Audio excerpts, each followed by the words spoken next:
Good afternoon from Sky TV World News.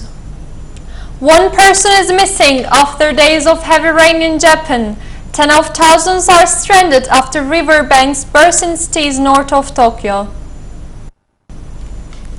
National broadcasters say more than 500 millimeters of rain fell in the last 24 hours. That is double the amount that usually falls in the region for all of September.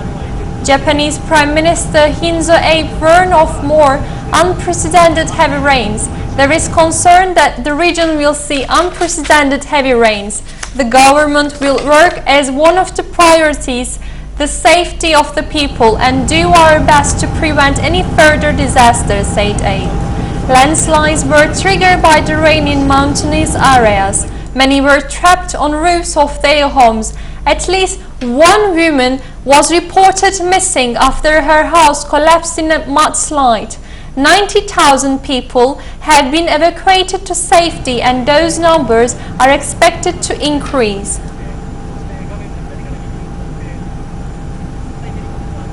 In the past century, alpine glaciers are estimated to have lost about half of their total area. Today, Italy's 900 glaciers cover a total area of 370 square kilometers, compared to 570 square kilometers half a century ago. The latest study shows a growing fragmentation of the glacier, and experts believe many could disappear within the next 20 years. The Kars Glacier in the Outer Alps is one of them. The glacier keeps retreating. It has lost 80% of its surface, mostly in the past 25 years.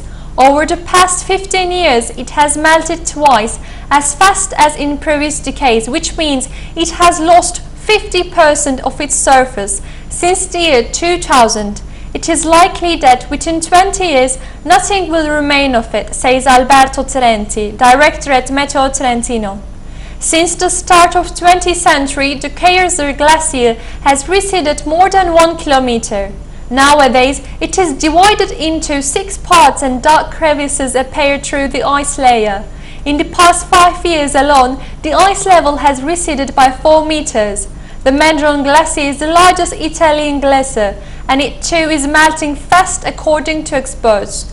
In 2011, the glacier reached up to just a few meters from where we are standing. As you can see, in the space of just a few years we have seen a large setback, and that's just over a very short period of time, deploys meteorologist Gianluca Tognoni, and the unusually hot summer has only made matters worse according to experts, who are warning the glacier have been melting at an even faster pace. In the US, the nuclear deal with Iran has become a presidential election issue, with candidates from both parties taking a stand on the matter. Democrat frontrunner Hillary Clinton laid the groundwork for the deal as Secretary of State.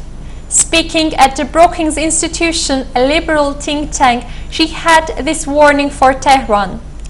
The United States will never allow you to acquire a nuclear weapon. As president, I will take whatever actions are necessary to protect the United States and our allies. I will not hesitate to take military action, Clinton told her audience.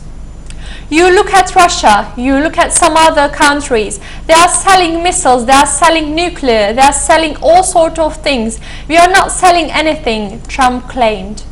Another Republican candidate, Senator Ted Cruz of Texas, warned that lifting sanctions against Iran would simply give it more money that could end up being used against the West and Israel.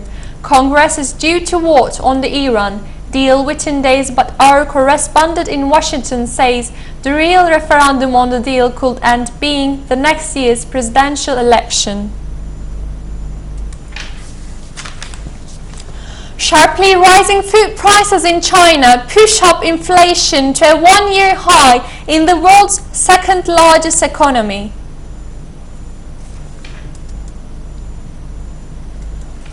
The Consumer Price Index unexpectedly rose 2% in August from a year ago, mainly on higher food prices and not due to a pickup in economic activity. On the back of that, the producer price index fell 5.9%, marking its 42nd consecutive month of declines. Deflation fears in China are growing as manufacturers continue to cut prices.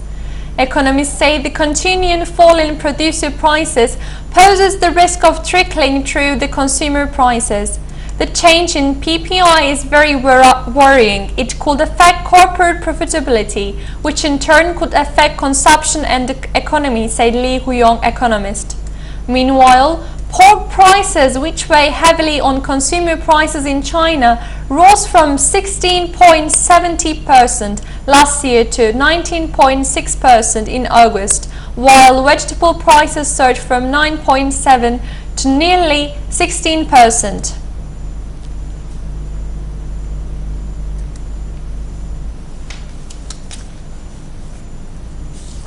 Time spent traveling to and from first and last appointments by workers without a fixed office should be regarded as working time, the European Court of Justice has ruled.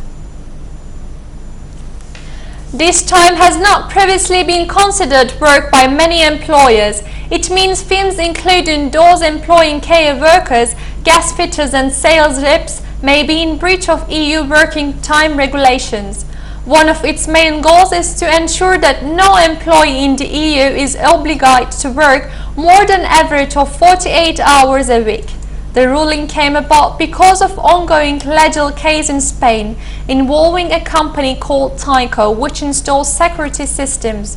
The company shut its regional offices down in 2011, resulting in employees traveling varying distances before arriving at the first appointment.